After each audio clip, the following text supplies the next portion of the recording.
Hi, welcome back to the $5 Million Project. So the last episode was a sort of a big relief. It was one of those where I took a big weight off my shoulder and said, hey, we've got a date and we're ready to go. This episode is a lot more about getting back to basics and walking you through some of the other things that we're doing in order to be ready to go to market. And this is predominantly stuff that sits on my shoulders as opposed to the development side of things. But just quickly to talk about development in a little bit more detail. So it's been 2.5, 3 weeks since the last video, which means we've been through one sprint and half of another sprint. So from a development perspective, each sprint is when the development team commit to doing a certain number of key items, and that's what they're going to focus on, and by the end of the sprint, they then deliver it. So for me, this means at the end of a sprint, I actually have something tangible to look at now, and I didn't have that historically because we didn't have a product coming together, but now the product's coming together. There's something I can log into, I can play with it, I can try and break it, I can provide feedback back to the development team, and they can then work on rectifying it and solving those issues, but also working on the next items in the sprint. So actually the next sprint finishes on Friday this week, and so I'm looking forward to sort of reviewing what comes off there. And I think we're probably about one more sprint away from our first client coming on and using the platform. So all of that aside, and talking about the business as a whole and getting ready, the things I've been working on are things like pricing, getting our agreements in place, making sure we can receive payment, and actually what our marketing looks like externally. So let's start off with that marketing piece, because I was at an event the other day and someone came up to me and said, hey, do you have a website? And I sort of did a second take and thought, well, actually we don't have a website. We've got a landing page, which is not much help if someone wants to find out about the product. I've been a little bit cautious on pushing the website through too aggressively because I didn't want to build it and then find out what we've built is slightly different from what the website communicates and have to tweak it and go sort of full circle. But 4 or 5 months ago, I did do a complete website mock-up of what I thought we would need.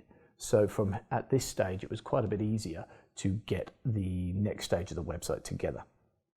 So what I've done is a number of things. I've produced a sitemap, and you'll see that on the screen in a second. This is really, really simple. It's just an Excel document, and the Excel document lists all the key pages that are going to feature on the website.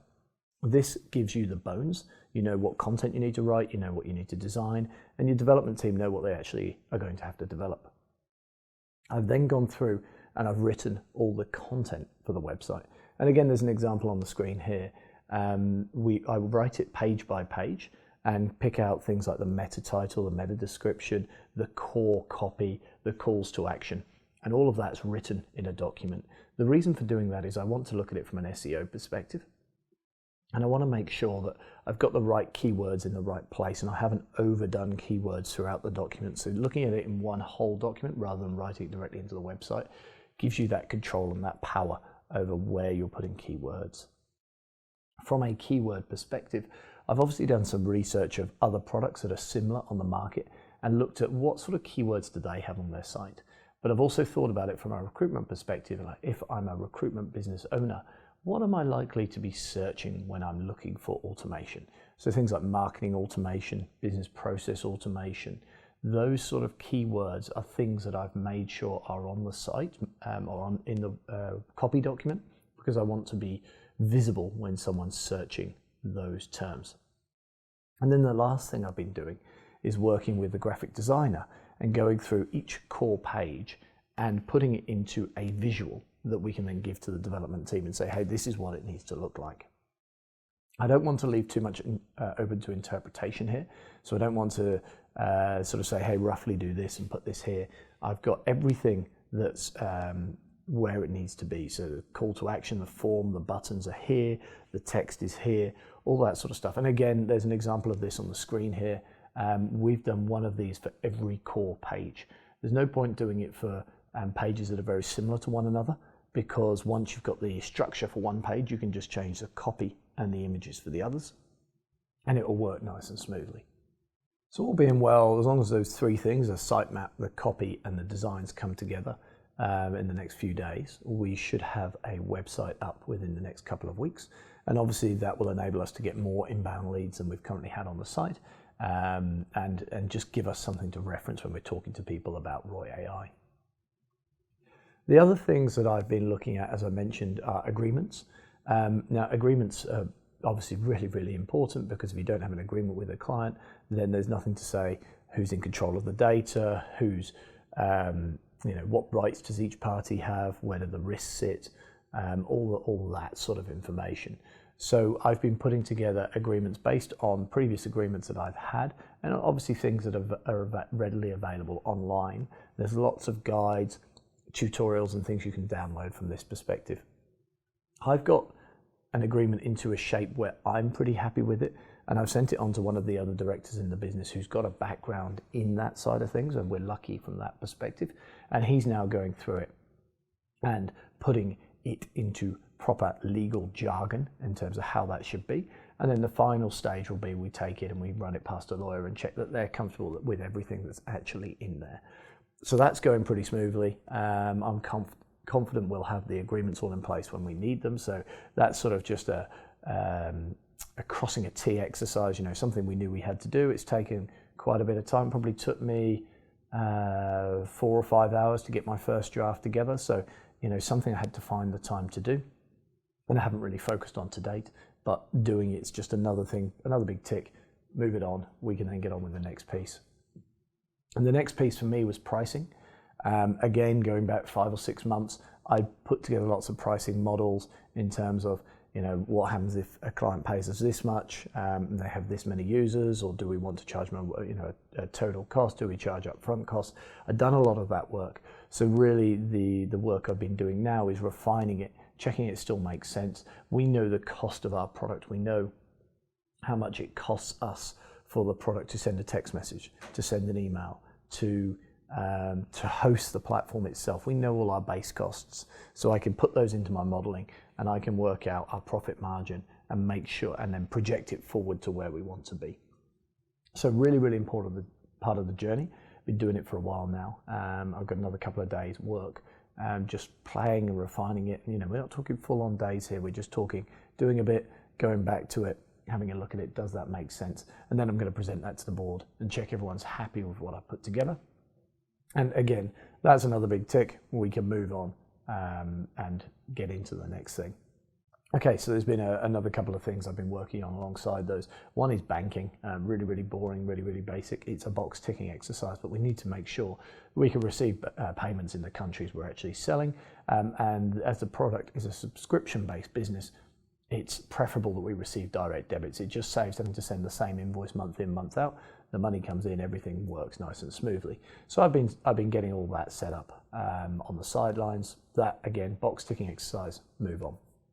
I've also been working with a couple of our partners around how we actually launch this, how we take it to market. And I had a really great call the other week with one of our partners who's asked us to join them to do a joint launch event in person here in New Zealand, where we invite clients along and I can do a quick show and tell of Roy AI to the community that's there. So this is going to be huge for us because it's our first opportunity to really showcase what we've got to a live audience, get some feedback on how they see it fitting in, answer some questions. I'm really, really excited about that piece, and been a major win for me to be having those conversations, and also to be able to do that in person this side of the new year. Absolutely fantastic for me. And then hopefully, as we go into next year, we can be looking at webinars and other things outside of that. The last thing I've been working on is the actual automations themselves. Now, this has got nothing to do with the development side of the business. This is really going back to our core, which is we want Roy AI to be as simple as possible for people to use. We want them to be able to switch it on, tweak a couple of things, and away the automations go. It's doing what they need it to do. In order to do that, I have to write a huge amount of automation templates that we can get preloaded into Roy so that people literally can switch and go. As you can imagine, that's taking quite a bit of time. And when I get into it, I find that I build one and then there's a slight variation that a slightly different agency may need. So I've got to find out where the line is in terms of how much I deliver, and like just delivering a base template that someone can tweak to fit their own purposes. And that's been quite a challenge because my natural instinct is to try and deliver a template for absolutely every occurrence of something. But clearly, I think that would be a bad user experience because we could have 10 automations doing exactly the same thing. It feels to me it's better to maybe have one or two that cover most use cases, but then showing people how they can tweak and adjust it to fit their own needs. So I've built these automations out. Again, nothing complicated. I can't build them in the platform yet because it's still being developed. So I've been building them out in Word documents based on how I know the platform works. So, this is the trigger, this is the branch, this is what happens, this is the alert. And I've even taken it further in that I've written the actual email that's going to go out once something's triggered, or written the text message. Again, to make the end user's life easier, it should be they pick it up, they read the email I've written, and they maybe tweak it a little bit to fit their purposes, and away they go. Obviously, they can choose to rewrite it if they wish, but I'm trying to make people's lives as easy as we possibly can. So that's been my last 2 or 3 weeks. As you can tell, I'm really, really excited to be at this position. We're ticking things off, we're moving it through, and it really feels like the last couple of 100 meters of a marathon. It's tough, but it's enjoyable that we can see the finish line. So looking forward to doing the next video and hopefully sharing with you some of the details as we start to onboard our very first client.